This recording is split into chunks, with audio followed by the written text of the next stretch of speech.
बिस्मिल्लाहिर्रहमानिर्रहीम। अच्छा जी, तो बच्चों, तो आप खुद देख सकते हैं कि वक्त गुजर तो जाता है और हमारा आज थर्ड लेक्चर भी आ गया है, बायो का प्रोटीन्स। ठीक हो गया। तो इस लेक्चर में हम लोगों ने करना क्या, ऑब्वियसली बात है, हम प्रोटीन्स के बारे में पढ़ेंगे, उनको डिटेल में स्टडी करेंगे। और इनको डिटेल में क्यों स्टडी करेंगे, क्योंकि एमडी कैट में प्रोटीन्स जो है वहाँ से अच्छे खासे एमसीक्यूज बन सकते हैं। और एमसीक्यूज वो वाले नहीं होते, कंसेप्चुअल नहीं आते प्रोटीन से। मतलब मैंने आपको पहले बताया, जो बायोमोलिक्यूल्स है ना, उसमें से कंसेप्चुअल एमसीक्यूज कम ही आते हैं। उसमें से जो बुक की लाइंस है ना वो ज़्यादा आती हैं, ठीक है। या फिर जो फिगर्स है ना वो ज़्यादा आते हैं।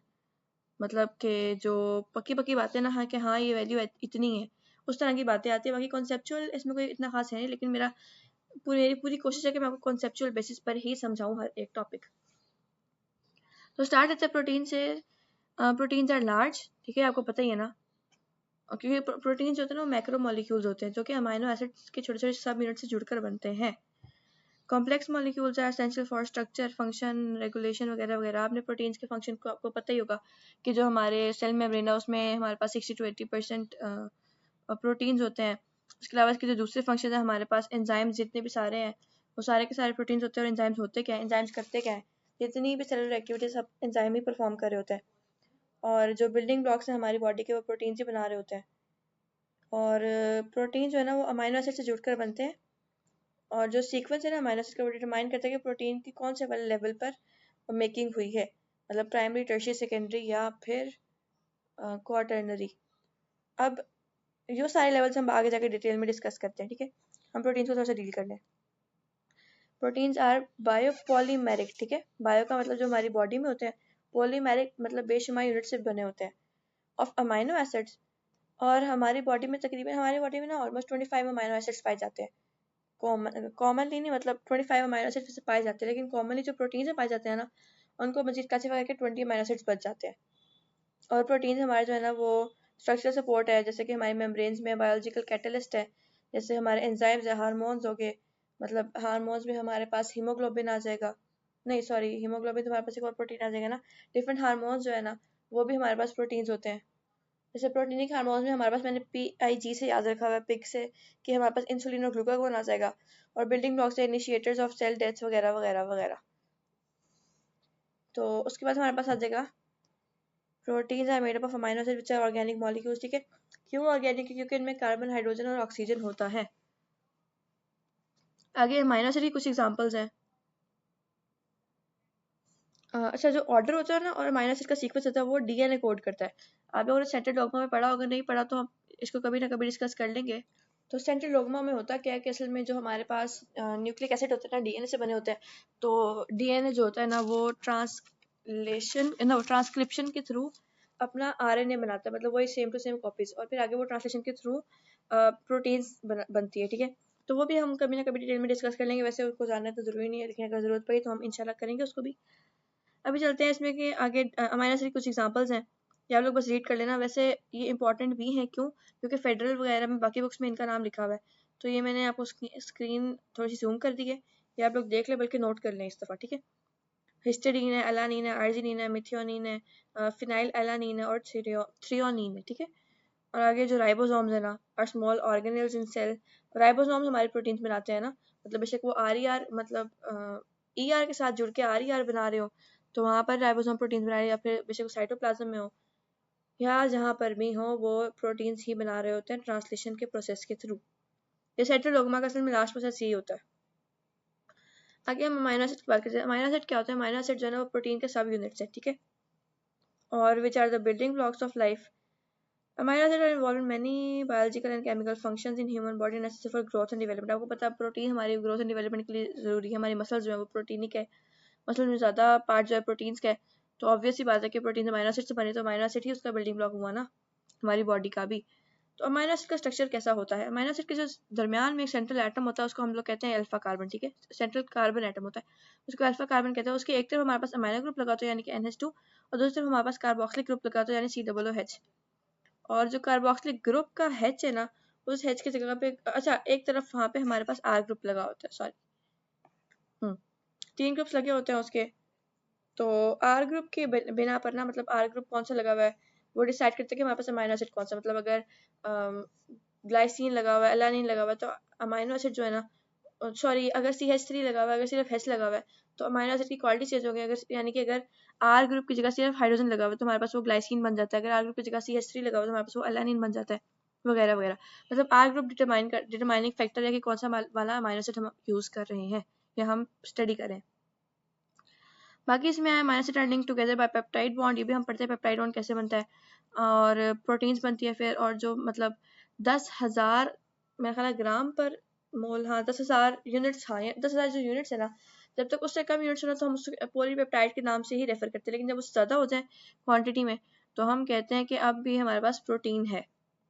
अब आप देख सकते हैं कि प्रोटीन कितनी कॉम्प्लेक्स है। The term amino acid is short for amino alpha amino carboxylic acid, ठीक है। मतलब अमाइनो से हम लोगों ने अमाइनो ग्रुप की वजह से लिखा है और एसिड हम लोगों ने कार्बोक्सिलिक एसिड की वजह से लिखा है। हर मॉलिक्यूल में एक सेंट्रल कार्बन एटम होता है जिसको हम लोग अल्फा कार्बन के तौर पे डील कर रहे होते हैं, और एक तरफ अमाइनो ग्रुप होता है, एक तरफ कार्बोक्सिलिक ग्रुप अटैच होता है, एक तरफ हमारे पास हाइड्रोजन होता है और तीसरी तरफ हमारे पास एक आर ग्रुप लगा होता है, जिसकी वजह से हम कहते हैं कि अब ये कौन सा वाला अमाइनो एसिड बन गया है, कौन से वाले आर ग्रुप की बना हुआ है, ठीक है। तो ये थोड़ा सा मैंने स्ट्रक्चर के बारे में लिखा हुआ है कि सेंट्रल एटम है, सेंट्रल कार्बन एटम है, उसके बाद एक अमाइनो ग्रुप है, कार्बोक्सिलिक ग्रुप है और आर ग्रुप है। हम इसके स्ट्रक्चर को भी डील करते हैं नीचे जाके। और अमाइनो एसिड पेप्टाइड ये तो सारी वही वाली बातें हो गई हैं। तो amino acid can either have D और एल कॉन्फ़िगरेशन, ठीक है। तो ये मैंने आपको पहले हम लोग डी और एल पढ़ चुके हैं कि जो लास्ट पेनल्टी पेट एटम होता है ना, उसके ऊपर जो OH ग्रुप है ना, अगर वो लेफ्ट साइड पे तो हम बोलेंगे कि वो एल कॉन्फ़िगरेशन है, और अगर राइट साइड पे तो हम बोलेंगे डी कॉन्फ़िगरेशन है। But only the L form is find in human, ठीक है। मतलब हमारी बॉडी में जो पेनल्टीमेट कार्बन है ना, उस पे OH जो ग्रुप है वो लेफ्ट पर ही लगा होगा। ह्यूमन बॉडी की बात हो रही है यहाँ पर। तो अब हम आगे चलते हैं types of proteins. Protein can be classified on several structures, ठीक है, इंक्लूडिंग सेवरल वेज। सबसे पहले हमारे पास स्ट्रक्चरल प्रोटीन हमारे पास प्राइमरी सेकेंडरी वगैरह वगैरह आ जाएंगी। फिर हमारे पास कॉम्प्लेक्सिटी आ जाती है कि वो कितना कॉम्प्लेक्स है, टर्शरी स्ट्रक्चर बना रहा है, क्वाटरनरी स्ट्रक्चर बना रहा है, सिंपल प्रोटीन है, कॉम्प्लेक्स प्रोटीन है। फंक्शन आ जाते हैं, फंक्शन के तौर पे हमारे पास फाइब्रस प्रोटीन आ जाती हैं और उसके अलावा ग्लोब्यूलर प्रोटीन आ जाती है, ठीक है। तो हमें पता है कि वो अमीनो एसिड से बने थे सारी सारी, तो amino acid different different arrangement में अरेंज होंगे, सेटल होंगे और उसके बाद प्रोटीनिक स्ट्रक्चर बना देंगे। आगे हम चलते हैं स्ट्रक्चर ऑफ प्रोटीन्स। पहला होता है प्राइमरी, जिसमें सिर्फ अमीनो एसिड सीक्वेंस में ही होते हैं, बस नंबरिंग हो पा रही होती है उनकी।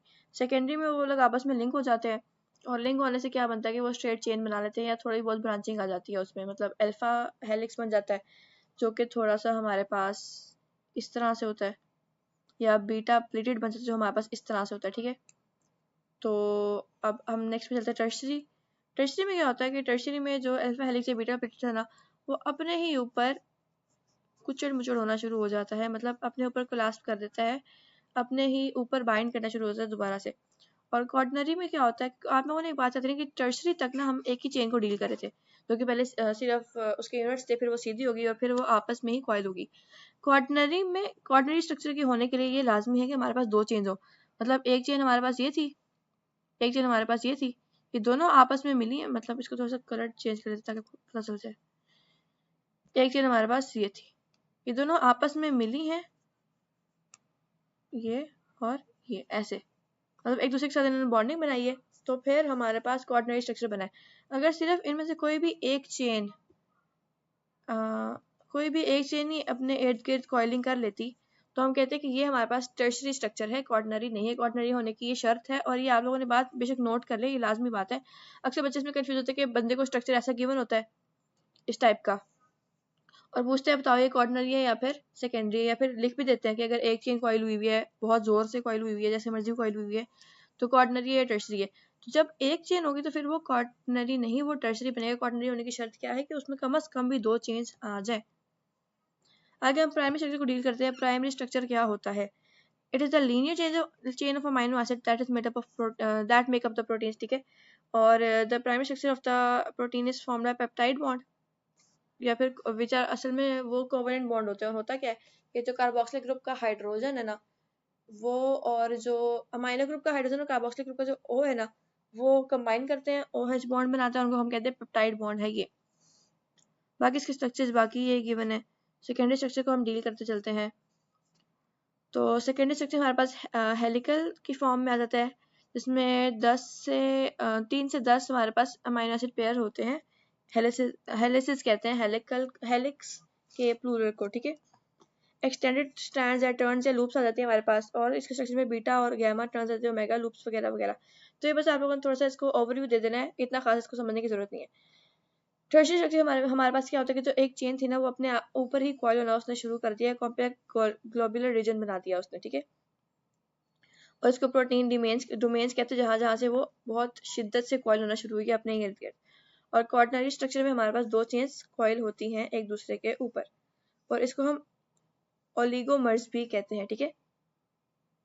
अब हमने पहले ही पढ़ा था ओलिगो क्यों वर्ड यूज होता है। ओलिगो का मतलब है जब एक से ज्यादा सब यूनिट्स ज्वाइन हो एक बड़ा स्ट्रक्चर बनाने के लिए। जैसे हम लोगों ने ओलिगोसैकेराइड्स पढ़ा था, उसमें 2 3 4 5 मोनोसैकेराइड जुड़ते थे, तो फिर हमारे पास कोई ना कोई ओलिगोसैकेराइड बनता। तो ओलिगो का मतलब ये ओलिगोमर्स, मतलब एक से ज्यादा सब यूनिट्स ज्वाइन हो रहे हैं इसमें, ठीक है।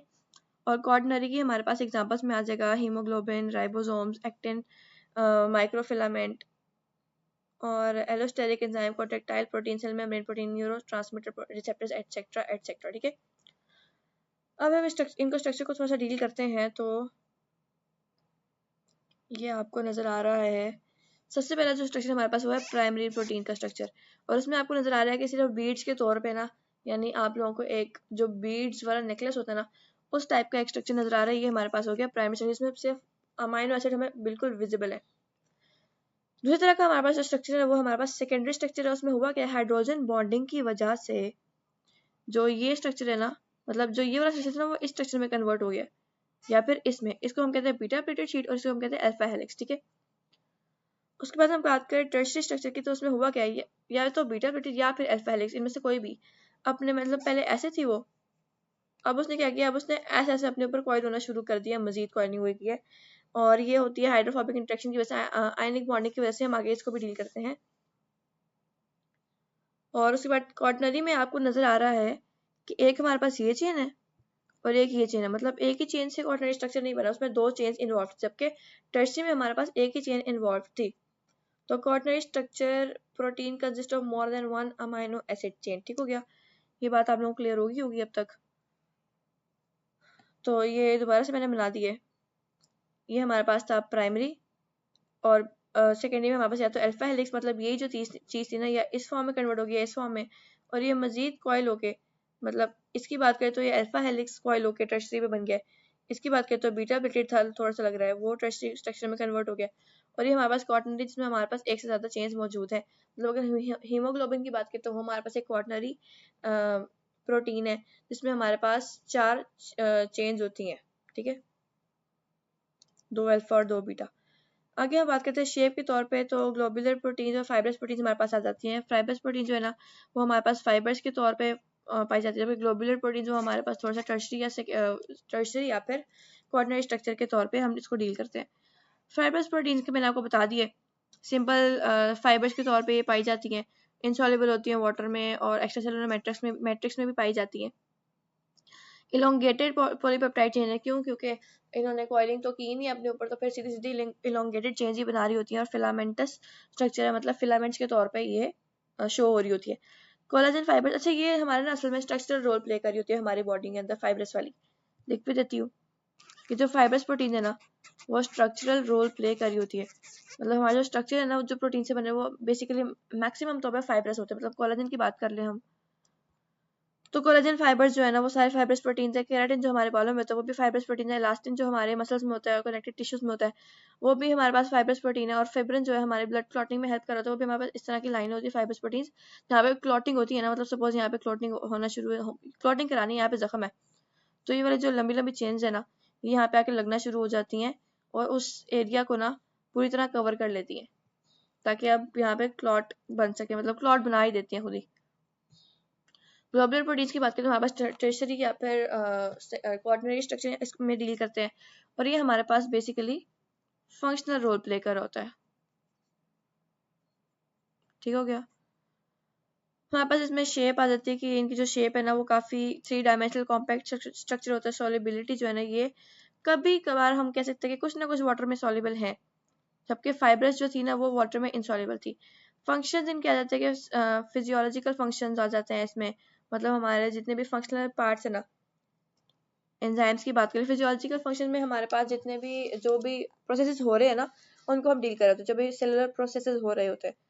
और एग्जाम्पल्स में हीमोग्लोबिन आ जाएगा, इसके डिफरेंट एंजाइम्स भी आ जाएंगे मजीद। और ये आ गया हमारे पास फाइब्रस और ग्लोबुलर प्रोटीन्स का difference.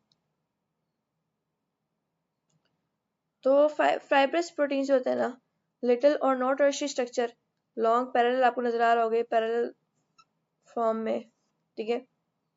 Cross linkage eight intervals, long fibres and sheets form mostly insoluble और मोस्टली हैव स्ट्रक्चरल रोल, ठीक है।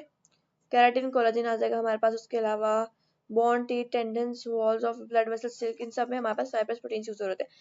ग्लोबुलर प्रोटीन्स की बात करें हम, तो उसमें हमारे पास ये आपको नजर आ रहा होगा कि आपस में इन्होंने कॉइलिंग शुरू कर दी एक दूसरे के ऊपर ही। तो कॉम्प्लेक्स टर्शियरी स्ट्रक्चर है, फोल्डेड इनटू अ स्फेरिकल और globular shape, insoluble in water, quaternary structure और रोल्स इन मेटाबॉलिक प्रोसेसेस, ठीक हो गया। इसी के साथ आज का हमारा प्रोटीन का टॉपिक खत्म होता है। वैसे इतना मुश्किल टॉपिक नहीं था, आसान टॉपिक था, तो आप लोगों ने ना इसको अच्छे से देख लेना है। बाकी मुझे याद है कि हमने अमीनो एसिड का स्ट्रक्चर डील नहीं किया, वो कहाँ गया। ये है अमीनो एसिड का स्ट्रक्चर। तो इसको हम कहते हैं अल्फा कार्बन, ठीक है। अल्फा कार्बन वो कार्बन जिसके साथ बाकी के फंक्शनल ग्रुप्स अटैच्ड है। एक तरफ अल्फा कार्बन के कार्बोक्सिलिक ग्रुप अटैच होता है, COOH, और दूसरी तरफ हमारे पास अमीनो ग्रुप अटैच होता है, ठीक है। अब मैं आपको बताती हूँ कि ये बॉन्डिंग कैसे करते हैं।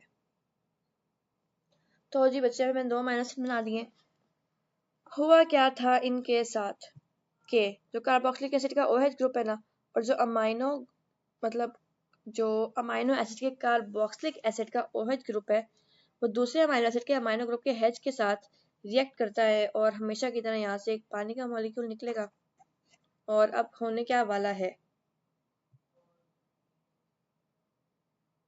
होने ये वाला है कि अब जो ये है ना हमारे पास H और OH, ये तो जी निकल गए यहाँ से, और यहाँ पर C और N के दरमियान बॉन्ड बन गया, ठीक हो गया।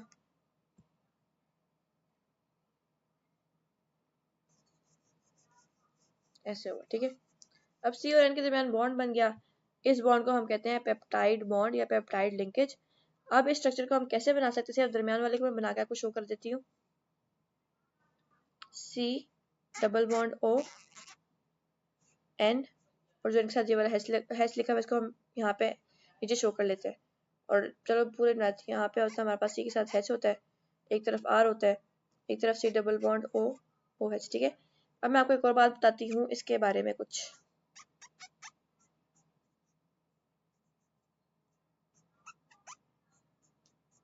अच्छा, तो आप लोग देख रहे होंगे यहाँ पे कि जो मैंने अभी अमीनो एसिड का स्ट्रक्चर बनाया पेप्टाइड बॉन्ड के बाद, उसमें जो एक अमीनो एसिड है ना उसका OH बॉन्ड एक्सपोज्ड है और दूसरे के हाइड्रोजन एक्सपोज्ड है। मतलब क्या इस बात का कि अब कोई और अमीनो एसिड आ सकता है यहाँ पे और इसके साथ रिएक्ट करके थोड़ी सी लंबी चेन बना सकता है, और कोई यहाँ पे आ सकता है और इसके साथ रिएक्ट करके लंबी चेन बना सकता है। तो इस तरह पेप्टाइड बॉन्डिंग होती चलती है और बेशुमार अमीनो एसिड जुड़कर लंबी लंबी चेन्स बना देते हैं, जो कि अल्टीमेटली प्रोटीन्स फॉर्म कर देते हैं। अब अगर हम बात करें अमीनो एसिड के टाइप्स की, तो अगर हमारे पास इस R के बजाय यहाँ पर H लगाओ, ठीक है, तो जो इस तरफ वाला अमीनो एसिड है ना, जो यहाँ तक अमीनो एसिड है, उसको हम नाम देते हैं ग्लाइसिन का, ठीक है। मतलब अगर हम OH लगा दें, अगर असली वाले अमीनो एसिड की बात करें तो ये हो जाएगा ग्लाइसिन। और जी अगर हमारे पास इस R के बजाय CH3 लगाओ तो हम उसको कहते हैं एलानिन, ठीक है। और जब ग्लाइसिन और एलानिन के दरमियान बॉन्डिंग हुई है तो हमारे पास बन गया एक डायपेप्टाइड, ठीक है। डायपेप्टाइड का मतलब क्या होता है, डायपेप्टाइड में आप लोगों ने एक बात याद रखनी है। आपको नजर आ रहा है कि 2 हमारे पास अमीनो एसिड है, तो इसका नाम क्या होगा, डायपेप्टाइड। लेकिन अक्सर क्वेश्चन आता है कि डायपेप्टाइड के अंदर अमीनो एसिड पेप्टाइड बॉन्डिंग कितनी होती है, पेप्टाइड बॉन्ड्स कितने होते हैं। तो आपको पता है 2 होंगे तो बॉन्ड तो एक ही बन रहा है ना, मतलब 2 तो अमीनो एसिड थे जिसकी वजह से इसको नाम डायपेप्टाइड पड़ गया। लेकिन दो के दरमियान बॉन्डिंग तो एक ही हुई है ना, एक ही पेप्टाइड बॉन्ड बन रहा है। तो ये बात याद रखनी है, अक्सर बच्चे कंफ्यूज करते हैं कि डाइपेप्टाइड है तो अच्छा दो बॉन्ड्स बन रहे होंगे, नहीं। जितना नाम होगा ना उसका मतलब उसमें उतने अमाइनो एसिड है, उसमें एक उससे कम पेप्टाइड बॉन्ड है। मतलब अगर हम ट्राईपेप्टाइड की बात करें तो उसमें 3 अमाइनो एसिड है, लेकिन पेप्टाइड बॉन्ड की बात करें तो वो 2 ही आएंगे, ठीक है। और अगर क्वेश्चन आ जाए कि हमारे पास 20 अमाइनो एसिड से जुड़कर एक पॉलीपेप्टाइड बन रहा है, तो बताएं उसमें पेप्टाइड बॉन्ड्स कितने। तो अब आप लोगों ने मुझे खुद बताना है कि अगर 20 अमाइनो एसिड जुड़ के एक पॉलीपेप्टाइड बन रहा है तो उसमें पेप्टाइड बॉन्ड्स कितने होंगे। इसी के साथ हमारा आज का काम खत्म होता है और एक प्यारा सा बाय। इंशाल्लाह अगली वीडियो में मिलते हैं। अल्लाह हाफिज।